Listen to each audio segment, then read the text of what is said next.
Welcome to HR and Career with AldeenST.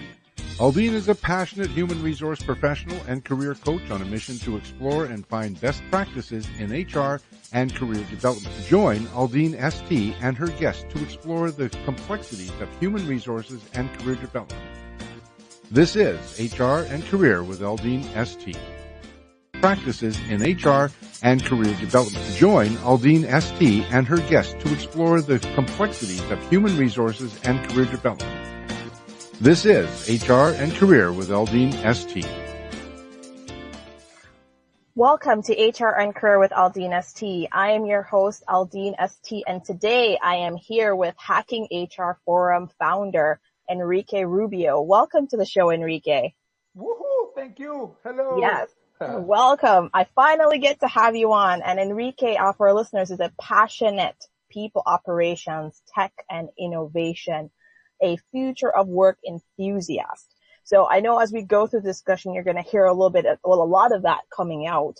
But I mean, this is the man that talks so much about how tech and HR interacts. So I couldn't think of a better person to bring on to talk about HR technology. Good, bad, and awesome. So I wanted to kick it right off with talking about some of the good things about HR tech, Enrique. So in your experience, what are some of the benefits you've been seeing tech having on HR? Well, perhaps the main thing of technology when it's developed and designed appropriately, which is one challenge in itself, of course, I think technology can sort of free or help free some time from HR people's hands. That's right. To focus more on what is truly human from the HR work instead of focusing on what's not necessarily human, but is administrative, right? So it's more process-like. So let me give you one example of that. If you had recruiters using technology, artificial intelligence, which I know we're going to be talking about today, if you had recruiters using artificial intelligence to do a first level of candidate screening. Right. And the recruiters were focusing more on providing high-level candidate experience to their candidates and having more, human or humane conversations with those candidates. I am sure that, and it's happening already, that technology can help you do some of the paperwork or the more administrative kind of work, and That's HR right. can be focusing on what's more valuable from HR. Because ultimately, what technology will be able to do is help us do the things that we are not designed to do. We were not, as human beings, we were not designed to do, for example, to store large amounts of data in our brains. That's right. Why would we force ourselves to do that if we can use technology to do that? Now, what we can do as HR is use technology, data analytics, which is already happening. Use data analytics to put all the dots together and connect all the dots. And you as HR professional, your job would be to connect those dots, to connect what is seemingly unconnectable, so to speak. So technology can help us ease the burden or the amount of time that we are spending today on things that are not necessarily the best things that we can do as humans. And we can instead focus on the things that are truly human, releasing some time or freeing up some time from other areas where we can use technology. So I think, recruitment is one area, onboarding, performance management, even coaching, like today there are coaching tools that allow you to do, real-time, one-on-one coaching sessions with your people, wherever you are in the world. That's right. Technology. So that's right. Anyway, that's what I think is part of the good of technology in the world of HR. And you raised a really important point there, because a lot of, I'm going to say a lot of buzz has been around HR and tech, and especially AI. I mean, AI and VR, AR have been all, buzz terms in HR. And I've seen a lot of people getting very, I'm going to say scared about what's coming. And I keep reassuring people when they say that, I say, technology is a help function. It's a tool. It will never ever replace a human resource function in a company. It will replace tasks. It may take over some jobs, but it will never fully or never ever, I don't think, be able to really replace HR professionals. And I think one of the good things that HR professionals need to focus on is really, like you said, getting to that higher level, performance, where a lot of people, what I've seen is a lot of HR professionals are still in the day-to-day nitty-gritty, I'm going to go back to my spreadsheets, farming, using those tools in those spreadsheets. They're still going on the transactional level, and they're not able to really step outside of that and say, you know what, if I had somebody or something automating these things that I'm doing on a daily basis, like you mentioned, doing doing all those day-to-day tasks, and I'm able to now step outside of that and be more of a connector of the dots, be more of a high-level, storyteller of what is going on, as opposed to, I'm going to say, the minion that's doing all the little things in there. I think we would start to really appreciate some of the good things that technology is bringing to the table. Yeah, no, absolutely. That's part of the story that we have to tell right now. Technology, well, first of all, we gotta be aware and understand that technology is disrupting the way we do things. That's right. It's not a new thing. This is the way it's been for the entire history of humankind. When we invented stone tools, bronze tools, when human beings first came up with the agricultural revolution 10,000 years ago, when we came up with the first industrial revolution 250 years ago, it was all because the technology that we invented was giving us the opportunity and the possibility to sort of, refocus our energy into things that we weren't able to do before because we were spending so much time on things that we needed to do, but That's right. Technology helped us to do better. So, let me just give you one example of that. It doesn't have anything to do with HR, but it has in some way. At the end of the 1700s, in the United States, more than 95% of the workforce were farmers. They work in farms, in agriculture. Today, it is less than 3%. Why? Wow. Technology. And yet, the United States is one of the main exporters of agricultural products in the world. So did technology help us do better? Yes, it did. And it also did when the second industrial revolution started at the end of the 1800s with the advent of electricity and power and mass production. It also happened with the advent of the computer and the internet in the 1970s and the 1980s. Right. And it's going to happen with what is called the fourth industrial revolution. So the first thing that we got to think about here is that we must be aware that technology throughout history has been disrupting the way we live, the way we work, and the nature of the work we do. So we got to be open-minded and embrace the idea that technology will change the way we're doing things today. Now, what's happening in the world that we're living in today is that the speed of change, the acceleration is getting accelerated, so to speak. So, it used to be in the past that technology would, evolve linearly, so to speak. It would be, we were able to catch up with things that were happening in technology. And today it's becoming more and more complicated for us to understand, to catch up, and to make sense of all this chaos. But what's important for HR people here is, number one, understand that technology will disrupt the way we do things. Yeah, it is disrupting. Now, does that mean that we're going to go obsolete as HR function? I don't think so. What's going to happen is that the people who don't want to change, they are the ones who are going to go obsolete. That's right. That don't want to change and they want to continue doing things in the same way they've done it all, forever, they will be obsolete. So the ultimate point here is, you got to embrace the fact that technology changes everything, and you have to think in HR, how do I use that technology to help me, run my processes better? Some of the time that I am spending in doing, payroll or, on a spreadsheet or, recruitment or onboarding, and how can I use technology to do that and refocus my time and my energy in things that are more valuable? Once again, like, for example, employee experience. How do I spend more time talking to people in the company, developing emotional skills, social skills, listening to people, critical thinking, creativity, innovation? How do I do more of that? That's right. The answer is when you free up some of your time because you're using technology to help you out run some of these processes.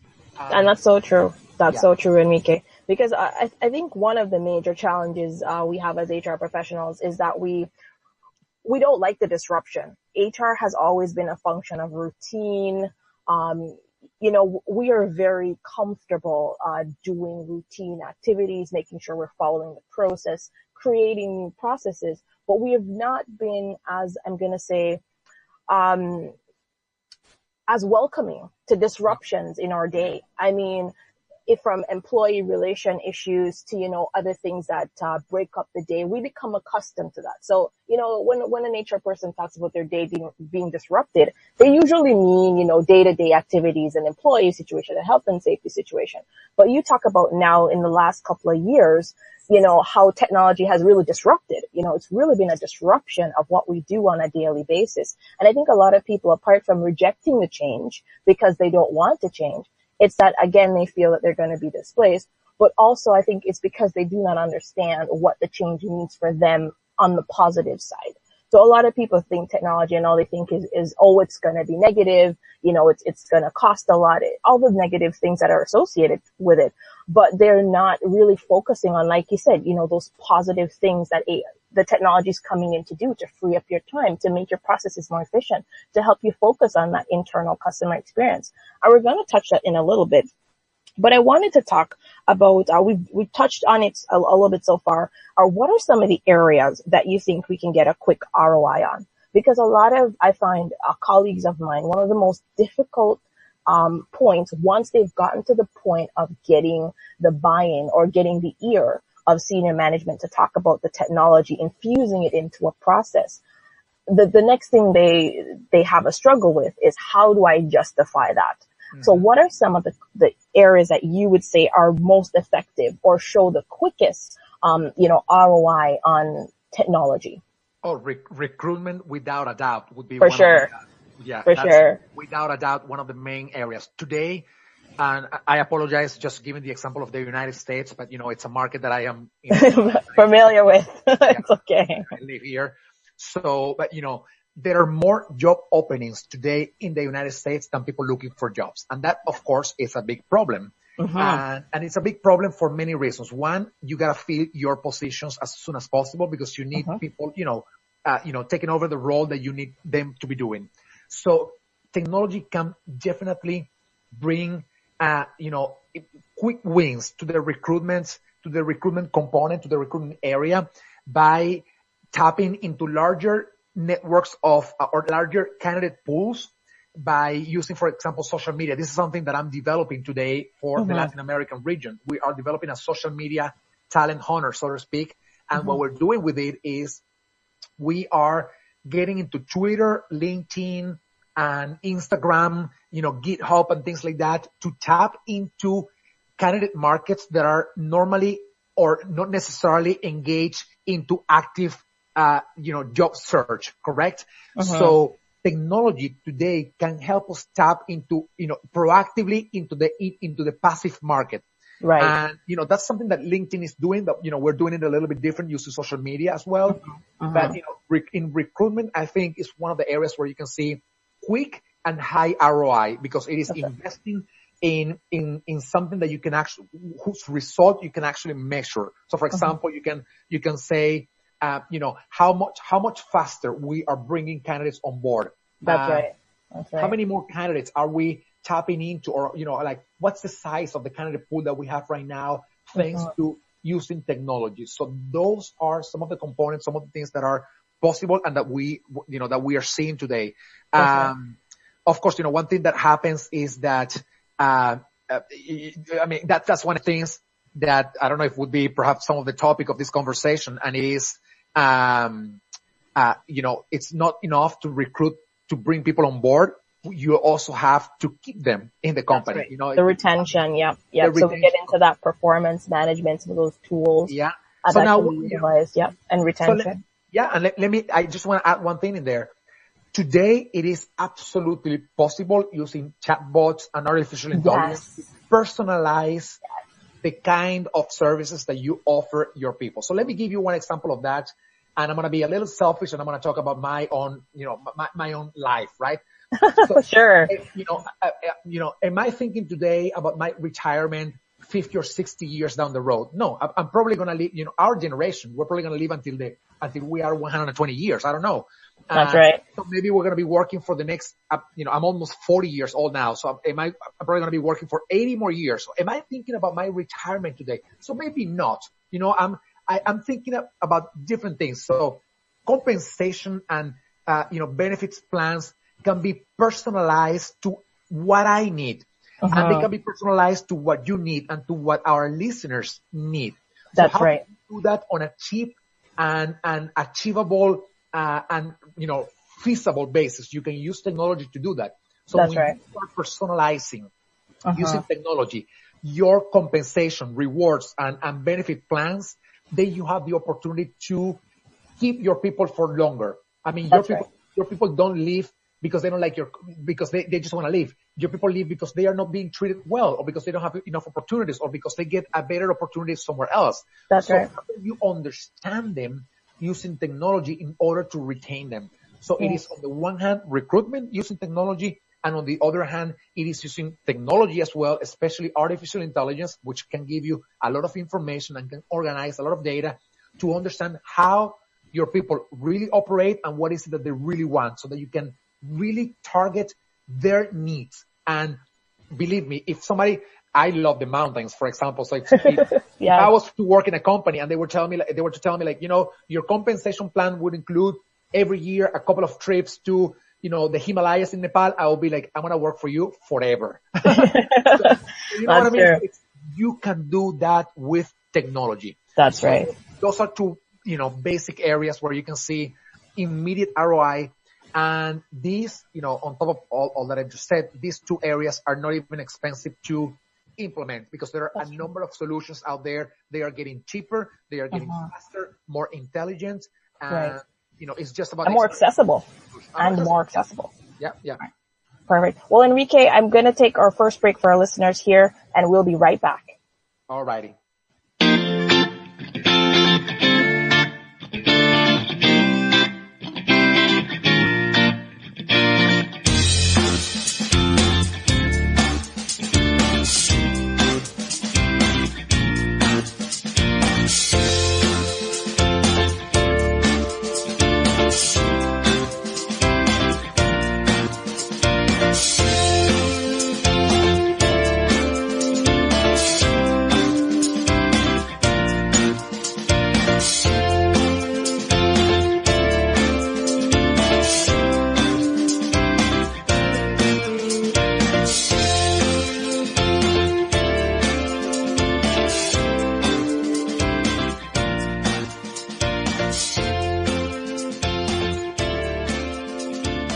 Are you stuck in a job you don't like and can't get out? Are you returning to the workforce and feeling scared, unprepared, and lost? Are you struggling with your job search? You are not alone. Many people work with a coach to use proven strategies to help them take charge and navigate their job search and career development. Learn more at AldeenST.com or email AldeenST@gmail.com to set up your first discovery session. See the difference an HR business partner can make in your business. Let us show you how a strong, strategic, and aligned human resource strategy can help you reduce costs, improve productivity, and help you retain your competitive advantage. Make your human resources strategy part of your business strategy to drive real business results. Let us show you how at AldeenST.com or at AldeenST@gmail.com. Aldeen Simmonds Thorpe Consulting, transforming your business with the power of people. Boost your job search with a masterclass. Learn how to optimize your efforts, use multiple strategies, and get hired faster through our Job Seeker Masterclasses. Learn how to craft an outstanding resume, network yourself into a job, and interview like a pro. Join a class today at AldeenST.com. Optimize your job search and get hired faster.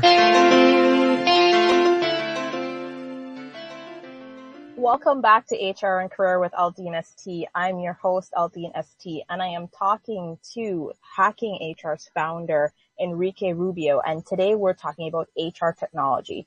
Good, bad, and awesome. Before we went on our first break there, we were talking about some of the good things in HR and technology, talking more specifically about how we can get a quick ROI on technology. in HR. So one of the first things we talked about was in recruitment. We talked about, some of the benefits with compensation and retention. One of the things I wanted to touch on, Enrique, as we stick with this for a little bit longer, is also document management.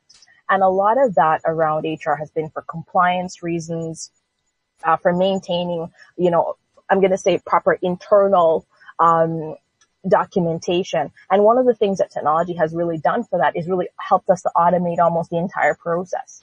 I mean, before we used to have these massive filing cabinets of all, employee files. They had to be fire retardant, and you had to have all these protocols in place for, employee privacy and information.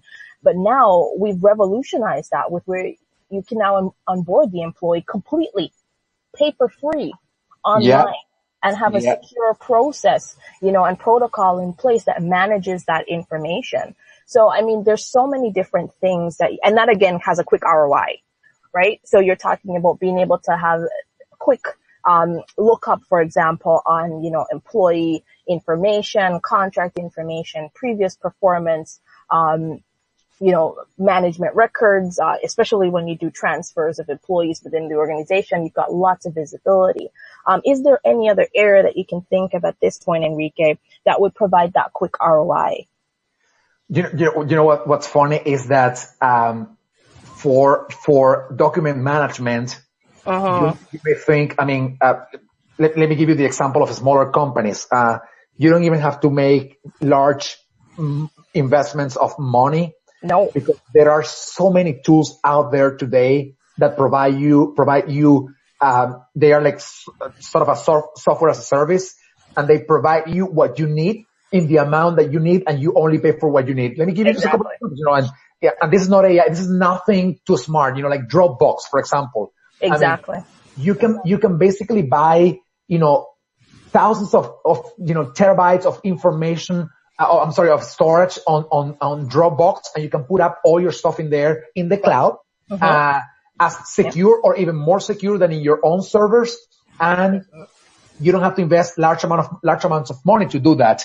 Or, you can use technology like DocuSign, for example, to sign your documents and to store them very quickly. So, yes, there are technologies that have, there are areas where you can have quick turnarounds. I just mentioned two of them. Even your HRIS system is also a good tool, because a lot of these HRIS systems are even coming equipped with document management systems. They're integrating all of these functions. They're integrating payroll, onboarding, hiring. All of those systems are starting to work seamlessly together. One of the things that technology has really done well for us is integrations. I mean, when you talk about the amount of developers out there and the amount of software out there, the amount of apps that you can use, and then the fact that they're integratable, something like a tool like Zapier that can now integrate different, software apps, that can now make one, or if you're using 100 apps in the HR department, it can make it seem like one seamless operation through tools like that. So one is the technology coming in. The second point is the point that you mentioned, is that it's not just, disrupting, but it's accelerated disruption. I mean, before you talk about, a year or 2 or even 3 years that would go by as one company or a couple of companies improved on the technology. Now today we've got one piece of software, and by tomorrow we've got 2 or 3 that are, 2 or 3 generations up from the one we saw yesterday.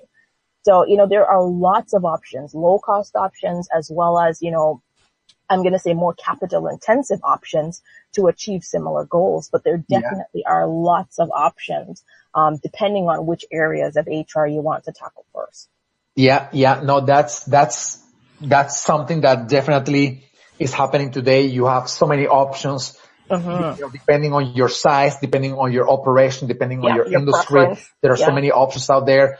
That also creates, of course, some challenges, integration, even though today, that's right, it might seem a little bit more seamless, integrate some systems, just because the landscape, the HR tech solutions landscape is growing. Right. You also have a little bit of a challenge to decide on using one tool because it is fantastic for what you want to do, but also integrating something that is from a different vendor or a different provider and integrating both of them. But what a lot of these technologies are doing, which is really, really smart, is building their APIs. You know, they are building their APIs so that they can talk to each other seamlessly. And that is very, very powerful. Now, to step back a little bit, I remember one of the Hacking HR forums that we had about 2 or 3 months ago, and somebody asked me, hey, Enrique, what do you think is the best solution for this, or that? And, one of the things that I said is, I could talk about some products that are out there in the market. Now, what I would want you to think, and I would want your listeners to think, is they need to step back a little bit and think before buying or before, getting your feet into the cold water of HR technology. Think about your HR strategy and your HR digital strategy. You're reading my mind. Yeah. Because I just gotta tackle that alignment. That's so important. You get, you talked about ROI before, and this is, we can talk for hours about technologies, about ROI for different HR processes, but what's critical here. And if somebody, HR people who are listening to this program and they are thinking, how do I sell this to my senior leadership, the ones who have the decision-making authority to buy software or whatnot, the one thing that you have to think is your HR strategy, your digital strategy, and all of that needs to be necessarily and mandatorily connected to business goals. If it is not, like it has traditionally been, HR has been like a separate world within the company, only basically like running an operation disconnected from the entire thing. Or reacting, you're going to have a very hard time selling this to the decision makers within the company. So you think about your HR strategy, you think about your HR digital strategy, and you connect the dots. And connecting the dots is connecting your HR strategy, your HR thinking, your HR processes to business outcomes, to business goals. And when you do that, you think, wow, maybe the initial technology that we had thought that we were going to purchase or buy or implement, maybe that's not the best one, because over the next couple of years, we're going to have to need something else because this is the direction in which the business is going. That's right. So I don't know if that makes sense. That makes a ton of sense, Enrique. And that's one of the things, just in a conversation and in a previous episode, we also talked about as well. And that's really seeing the big picture, because a lot of times HR has been on the reactive side of the business. We are usually the ones kind of siloed, doing all the transactional activities. And I'm going to say trying to keep the business afloat. But as we talk about the future of work and how the candidate market is changing, how businesses in general are, is changing, we as HR professionals need to recognize that for us to continue to be valuable, it can't just be from that transactional approach. It has to be from more of the strategic business partner mindset that we're going to really, be more valuable to the business. And I like the points that you hit on there, in that you've got to make sure you align the strategy, because outside of that, you're just plugging in another piece. Right? You're not integrating. You're not looking at the big picture. You're not even able to deliver on the ROI either. Because if you invest hundreds or millions of dollars into the wrong piece of software, it's probably more expensive to take it out and put something back in than if you'd spend probably an extra month or two to really do a proper needs analysis. If this is what's really, required. And a lot of times I find HR is on the back seat when it comes to discussions of this nature, whether we have the capabilities to do it or not, or we have the experience to do it or not. And I always say to my clients, I even say to my colleagues, I say jump in head first. Do your homework, but get in on the discussion. The only way you're going to really learn is to sometimes just get in there and get your hands dirty. So one of the things I would add to that point in terms of aligning the HR strategy with the technology that you're using is to make sure that, one, you do your needs analysis to make sure that what you think you want is what you really want. And then when you determine that's what you want, you got to make sure it's what you need. And that is tying it back to the strategy. And the other thing is that feedback loop. There's no way for you to, report on that ROI or report on that technology's ability to really do what you had intended it to do if you don't have a solid feedback loop in place, including analytics. A lot of people think feedback is just, okay, thumbs up, thumbs down, a smiley face, a not so smiley face. It really is the analytics, the before and after story. What were we doing before? What did our process look like before? What does it look like now? Is that optimizing the technology? Yeah. So that's another scenario, where you go, here's my process 1, 2, 3. You go out, you find a technology to automate 1 and 2 instead of thinking, how can I get rid of step 2, be more efficient and go from 1 to 3? So you want to make sure that as you infuse a technology and you think about how that will impact your strategy from the HR perspective, impacting the business strategy, you got to make sure that you really are leveraging technology for improvement and innovation, not just replacing existing processes, but really innovating and making it, I'm going to say, more agile, and supporting the business. Yeah, there's the famous and, timeless thinker, Peter Drucker, said once that there is nothing as useless as doing efficiently what should not be done at all. That's right. I live, very much by this principle, because what I've seen in many organizations is that they have a thick layer of inefficiency, and they think that systems will make their processes better. But instead of rethinking about their processes, what they do is they add another layer of system which enhances the inefficiencies that were happening before. So you are augmenting the inefficiencies instead of solving them from the root. So what stepping back and thinking about your strategy is fundamental in this process of implementing technology for HR. You cannot just say, hey, we got a problem with recruitment. Let's bring a technology that helps us with recruitment. And now you have a technology, and now that you have the recruiters, you are spending, I don't know, maybe $100,000-$200,000 more every year with that technology. But what happens is that your candidates come to the company and they leave within 6 months. That's because right. you never thought about going back to the process and thinking, are we doing the things right to both attract and retain our talent? You only added another layer of systems that basically, augmented the inefficiencies that you had before, because now you do it faster. That's right. You speed them up getting in for them to get out just as quickly. Correct. So if this makes sense, what I'm saying is, do not try to make more efficient the kind of things that should not be done at all. And in your day-to-day reality, this boils down to a couple of things. Number one, thinking in HR or as HR professionals, what are the things that we are doing that really add value? And what are the things that we are doing that do not add value? And when you think about the things that do not add value, you got to think about two more things. Number one, out of those things that we do that do not add value, which ones are mandatory? Which ones That's right. we have to do? Right. And how do we use technology to do them? And the other one is which ones we don't need to do at all and we need to get rid of. We need to let them go. This is very, very hard for HR. We are still talking about, for example, the format of performance management that was used 40 or 50 years ago, with the advent of, sort of managerial thinking and measuring performance and, General Electric and Jack Welch,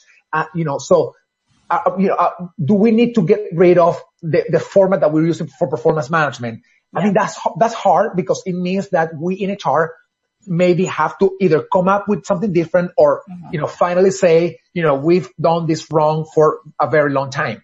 But you gotta think about the things that add value, the things that do not add value, and stop doing the things that you don't need to do and that do not add any value at all. And you don't want to bring a system to enhance the things that you should not be doing at all. That's kind of stupid, honestly. Well, it's funny that you mentioned that because I was just actually thinking about that.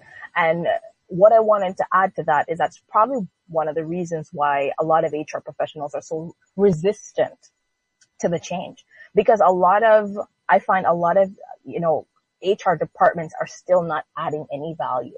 We are still the transactional department. We are still, I'm going to say, the HR department of years ago. They're, in comparison to the amount of businesses that are in business right now, they're probably a handful or, not enough people doing the things that really make HR viable. You've got some really great trailblazers in the HR field that are, I'm going to say, radicalizing HR, showing that HR, one, can add value and we can think outside the box. We can really be a business partner. We earn our seat at the table.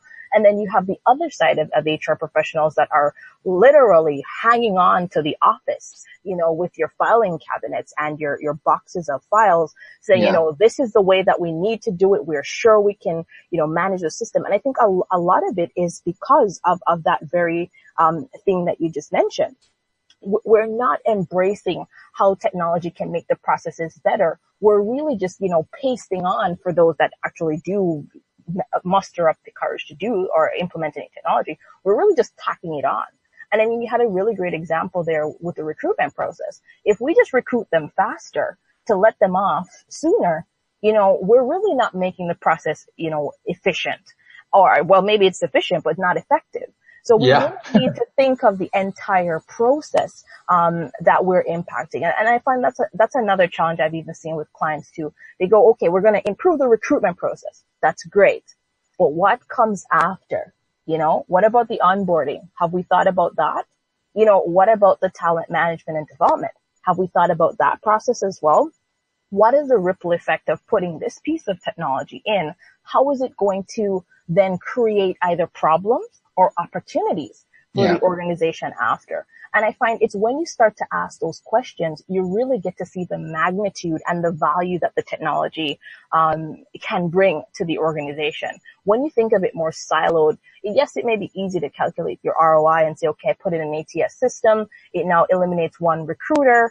Here's one salary we'll get back, and we can now recruit these many people as fast as we need to, and maybe, tap into some more social media. But really, after you've recruited them in, what else? What next? Have we thought about how that would impact upstream? Now you've got more onboarding to do. You've got more talent to manage. You've got more, managers to get up to speed on performance management. So I find that we either resist the change and we want to hold on to those tasks that continue to, I'm going to say, make us relevant because we have to be there to do it. And then two, we're not seeing the big picture of the implementation. We're still focusing on, okay, I'll put in an ATS. That means I'm really current, or I'll automate some of my HR functions by putting in a new document management system. That's getting me current. But they're not seeing what the big picture looks like and how, like you said, you're really automating and effectively utilizing technology in the areas that truly will add the value for you. Yeah. No, that's true. And there's one very important piece of all this conversation that we're having right now. Technology, and even though we're talking about technology, I gotta say this, technology is the last thing that we need to think about in HR, actually. Mm-hmm. Yes. Ironically, and this is the reason why I'm saying this. I've been writing a lot about the future of HR, and one thing that I, came up with was something that I call the new value proposition for HR. Uh-huh. And there are 4 elements in, what I call the new value proposition for HR. The number 1 element is putting people first. Yes. And this sounds like, oh my goodness, that's what we've been doing all forever, which is not really. Of course. HR was born to to enforce policies and rules and administration of services within the company. HR was never meant at the very beginning to focus on people development, on employee experience, on people experience, and humanizing the workplace experience. Uh-huh. So in this new value proposition for HR, putting people first is fundamental. The second element is aligning what we do in HR with the business outcomes, with what we do as an organization as a whole. And this is something that we just talked about. We cannot implement technology. We cannot do the things that we do in HR if we don't know what the business is about, if we don't know where the business is going. So we gotta understand the business. We gotta make sure that we are in alignment with the direction that the business is taking. That's a very important point. Just before you head on to that third point, Enrique, that is so important because unless you understand the business, one, it was very difficult for you to suggest a change or suggest any kind of improvement. And two, it definitely has an impact on whether you're going to get your senior stakeholders to trust you with a change or implementing anything that's going to impact their business. Because it's one thing to stay from the outside looking in and say, this is what we can do. But as HR, we are on the inside. We should be able to understand the business and be able to really transform it intelligently with the technology. So that's a good point you mentioned there, Enrique. Yeah, no, absolutely. So anyway, putting people first, aligning, like you just said, aligning people, HR with the business.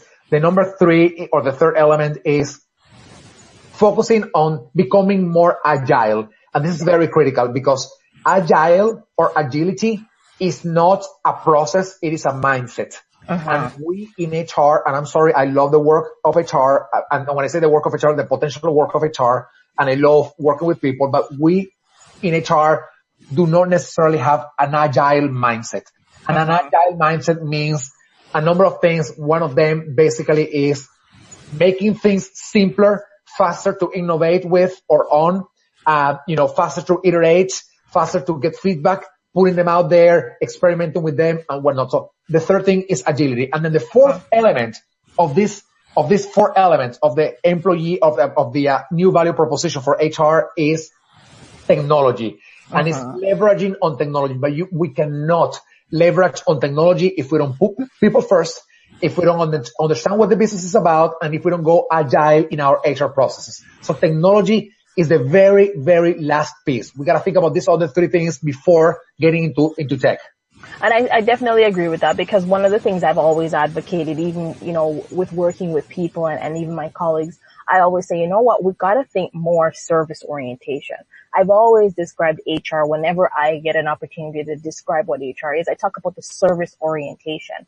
And it's very important with any service for you to understand first, you got to understand your customers. So putting people first, I know a lot of people may be going, oh, that's a no-brainer. It's human resources. Humans come first. Well, not all the time, because as you mentioned, HR has traditionally been a compliance function. We're the police of the organization. We make sure that everybody's following the straight and narrow. Very seldomly are we ever associated with the feel good and the, positive feelings for employee. I mean, we do employee relations, but usually it's when you've done something bad. A lot of people, when they hear you got to go see HR, they think of the principal's office all over again. So now as we try to transform the perception of HR and the impact of HR, it's very important that we go right back to the nature of what we're about, which is the people. And the service orientation, I think, is crucial. And before you can implement everything, I know I've been talking to a lot of my marketing friends, even just up to today, actually, I was having a conversation with a marketing manager and, just listening to them talk about how they, for want of a better term, woo customers to the business. We need to be wooing our employees and continuously making them feel relevant and appreciated, in the organization. And that only comes from our service orientation. We got to understand our market, who's in there, before we can infuse any technology. Because if you look at different company profiles, not every company, every piece of technology will work well with. And in order for you to select the right one, you have to understand your customer base. You have to understand what they're looking for, what their needs are, what their limitations are. Because, we started off with this conversation by talking about the massive, options you have from a technological standpoint today. Much different from maybe 5-10 years ago when you only had maybe 5 or 6 different options.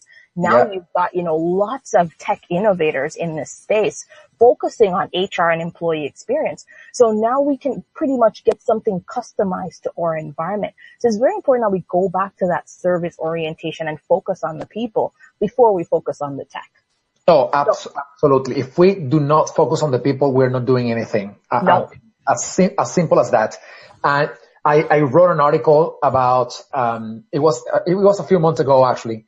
And the question that I posted in the article was, do you want to know how you survive the technological revolution and remain relevant for the future? And the answer is going back to the basics. Going back to the basics means for us individually, it is going back to what makes us uniquely human. For example, curiosity, creativity, innovation, empathy, critical thinking, emotional skills. Those things cannot be automated or outsourced to a machine. There's a paper out there. I can't remember the name right now. And it was, the name of the paper is The Cost of AI. And it basically calculates how much it would cost for a machine, for an AI machine to replicate the human brain. And it's simply not possible. It is it is not possible to replicate, to fully replicate the human brain. So that means that though, like I said at the beginning, there are some things that humans are not good at, and it is, picking the details of, larger pictures. We're not really good at that, and machines can do that for us, but we gotta go back to the basics. And this is true not only for us individually, but it's also true for us as businesses and as functions within the business. So for HR, going back to the basics means, how do I ensure that our people find meaning, value, happiness, purpose at work? It's hard enough already to make people come to work, wake up at, early in the morning, have to commute 2, 3, 4 hours a day to come to work, to also feel miserable at work. That is terrible. So we gotta go back to the basics and think, how do I provide these people who are already commuting 3 or 4 hours to come to the office? How do I provide them the opportunities to at least find meaning in the kind of work that they do in this organization? And that, to me, is for HR, the $10 million question is, how do we go back to the basic while at the same time we provide the value that the business is requiring from us. Yeah. So technology is one layer, but it's the last layer. It's the last layer of the entire process. The first layer is, how do we really put our people first? What do we need to do to make sure that people come to that they, if they leave our company tomorrow, they will say, I'm leaving, and my heart, I'm crying, and my heart is, I'm heartbroken because I didn't want to leave that company. How do we achieve that? How do we achieve the place where our people say, this is the best time of my life working in this company? And that's right. We are not there yet. We're very far from there. And technology won't solve those questions. Those questions are solved when we do a very deep reflection exercise in HR, thinking, how do we really put our people first? That to me is critical. That is so true, Enrique. And I know we started out the conversation by talking about the technology, but to your point, we can't get the technology right if we don't first get the service orientation and looking after the people right. Because no amount of technology will make anybody feel great about coming to work, but the technology can help them become more productive and more efficient at work. So half the battle is getting them there in that space where the technology can then, assist them to becoming more productive and more effective. And I think that's a great segue into our next segment of the show, which is truth or myth. So I've got a couple of scenarios here for Enrique, and I'm going to ask you, Enrique, real quick to tell me if you think it's a truth or myth, and give me some quick reasoning behind it. So the first one that I want to tackle is, from an HR perspective, we think technology is more hassle than value. Truth or myth? That's, let me just, I don't think so. I don't think so. I think technology can be a hassle. But let me backtrack a little bit. We don't have to be experts in everything in HR. That's as simple as that. If we don't understand how technology works, we can bring somebody who can help us understand how technology works. We don't need to understand the ins and outs or the nitty-gritty of technology. Yeah, that's right. What we need to understand is the basics of that technology, the fundamental things that technology can do for us, the applications. But we don't need to understand the very, details of how technology works. Now, adding value, that's a very different question, because there's no handbook on how to add value. There are handbooks and there are manuals and there are, user guides on how you use certain technologies. So that makes it easier. And you can call, tech support and say, hey guys, I'm dealing with this problem, but there's nobody who you can call to and say like, hey, I'm dealing with a problem in my company, and it is that I have no idea how to add value. That's right. Adding value is definitely a more complicated question, because it doesn't have a simple answer. It requires a lot of work, reflection. It requires a lot of collaboration. It requires a lot of what I said at the beginning, thinking what are the things that you have to let go, what are the things that you have to focus on. So definitely adding value is more of a hassle than technology. That's right. No, I definitely agree there. I think, technology is, while it may be a hassle, the value, once applied correctly, it goes off the charts. You know what I mean? It really goes without saying. Once you select the right one and it's applied correctly, And again, there's no manual on that, right? It all boils down to how effectively you can analyze, determine your needs, and then implement. The other one I have for you is HR isn't equipped to find and procure the right technology. Truth or myth? Can you say that again? I'm sorry. So HR isn't equipped to find and procure the right technology. No. Truth or myth? That's a myth. Yeah. We're not ready. We're not prepared. Yeah, you don't think so? No, we're not. I agree with you in that, I would say probably the average HR professional is not ready to take on a tech implementation or even go out there and shop for tech start with. And it goes back to what you mentioned before. We don't have to be an expert in everything. No. One of, I think, HR's greatest assets is the fact that we are a connector. We are able to tap into different areas of the organization and, get assistance. So whether it's partnering with your IT person, partnering with your procurement person, but I think we should understand the people side and the customer experience and what we're looking for, and then partnering with those other parts of the organization that are able to level those expertise, like negotiating with a vendor, on best price and, probably partnering with IT to understand what the implications may be for implementing that piece of software. Yeah. Somebody recently asked me that question, and basically my answer was, we must break the barriers. We must tear down the walls that are separating us from everybody else in the business. And that means that we gotta go to IT, not to ask them, or not to tell them what to do, or not to tell them how we think we should be doing stuff. We gotta tell them and ask them, we need help.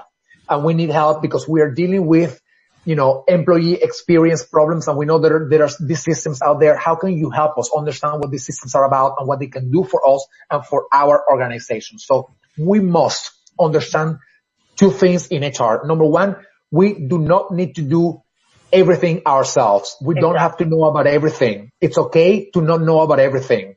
Number one. And number two, it is not okay not to know about everything, but then not integrating somebody else to help us out with this process. So we need to collaborate with other areas of the business. One area where that's particularly true, and it doesn't have to do anything with technology, but it has to do with the HR business, is, for example, marketing and PR.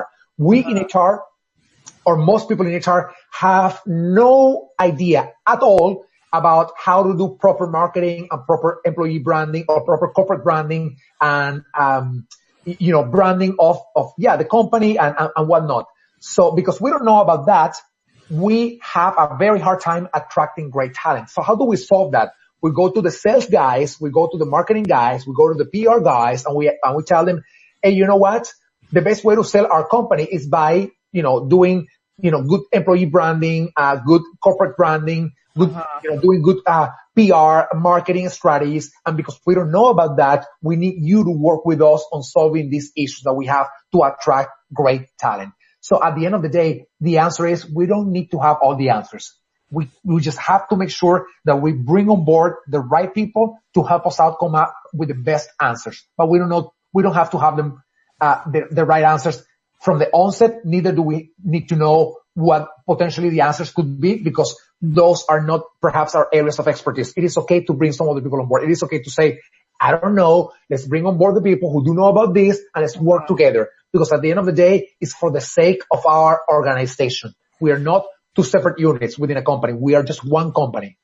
And I think you raise a really important point there, Enrique. And I can't stress that enough, where, as an HR department, we are not an island. We are not siloed. And in order to be, I would say, a better partner to the business, every time, we need to make sure we're getting the right people in the discussion. So whether it's for an employee relations issue, making sure all the right parties are involved, or it's a performance related issue or a compensation issue or an HR tech issue, being able or having that ability to pull the right people in. We don't always, human resources, the last part of our name is resources. We don't have to always be the resource, but we should always know where to go. And I've said quite a few times, you don't know what you don't know. And it's okay to not know it. And it's okay to admit that you don't know it, but it's even worse. You don't want to admit you don't know it and then not do anything about it. You want to make sure that once you've recognized this is not my area of expertise, you are going to go out and you're going to partner with the necessary people to make sure that even though it's not your area of expertise, you've got the expertise required. So you are making an informed decision on the organization's behalf. Yeah. No, that's what's all about. It of course all starts with saying, I don't know. And I think those words are so difficult, have been so difficult to say from the HR world, because once again, one thing that we've been used to doing, or to do in the past was controlling things. We like to control how people operated in our businesses. Today, that is just impossible. There's no way that we can do this. Exactly. And we gotta let that go. We gotta let that mindset go. And we gotta say, you know what? It is okay if there's a little bit of messiness, if there's a little bit of chaos, if the culture that we are, sort of creating in this organization is a little bit of let's see how it goes, or, as we go, we build it because we're learning throughout the journey. So we gotta let go the idea that we can control all these things to make sure that we understand and that we can cater to, the way people want to operate today. And that also implies that we gotta let go this idea that we can control all the knowledge or all the things that we can do as HR. We cannot anymore. I mean, it is impossible. There's so much going on out there that it is overwhelming for a single individual or for a single company or for a single function within the company to understand all the magnitude of the chaos and the turbulence of this world. So you gotta bring people on board that are looking at different things or are looking at the same things from a different perspective. And you need to bring them on board. And you need to say, hey guys, we have these problems. How do we solve them together? And, one thing that I talk about a lot is design thinking. That's right. People always ask me, like, how do we make sure that the design thinking initiative from HR is successful? And I say, well, it's impossible to say from the onset that it's going to be successful. But one thing that you can do to at least make sure that you are, addressing that one thing is bringing people on board from everywhere else in the business. Because at the end of the day, whatever you are designing with design thinking will be for them. And if you don't include them, I mean, how do you expect them to buy into something that they haven't even been part of, right? That's true. And that's a great segue into what I want to ask you for advice for our listeners right now. So what advice would you give to HR professionals or even other change professionals who may be listening to us right now, who are struggling with implementing technology? What would be your piece of advice to them right now? Well, there are a few things. Number one, get ready for an era of a lot of chaos, a lot of technological turmoil, if I can even use that expression. Because it's going to be very, very, very messy. What's the World Economic Forum calls this timing the fourth industrial revolution, and all revolutions in politics, in society, in economics, in culture, in technology are messy by nature. So first advice is be okay with the nature of the chaos or the chaotic nature of the things we're living in right now. So be okay with that and thrive in it. And the way you thrive in it is by understanding that you cannot control everything that is happening, but you can get ready to answer or to respond to the things that are happening. How do you get ready for that? You learn, you read, you talk to people, you listen to this radio program and all the fantastic guests that you're bringing, Aldeen. Thank you. And I'm just going to say you go to a Hacking HR forum as well. You go to a Hacking HR forum. Yeah, you go to a Hacking HR forum. You listen to people who have been in this world for quite a while. And then you bring people on board who can help you out, run these processes. And ultimately, perhaps one thing is be open-minded, open-minded to all these things. Awesome. Well, thank you so much, Enrique, for joining me for another episode. It was great to have you. Thank you so much for having me. Fantastic, talk. Same here. Well, thank you to our listeners again for joining me for another episode of HR and Career with AldeenST. Join us again as we dive into the many facets of human resources and career development with practical advice to move you forward. We'll be back soon.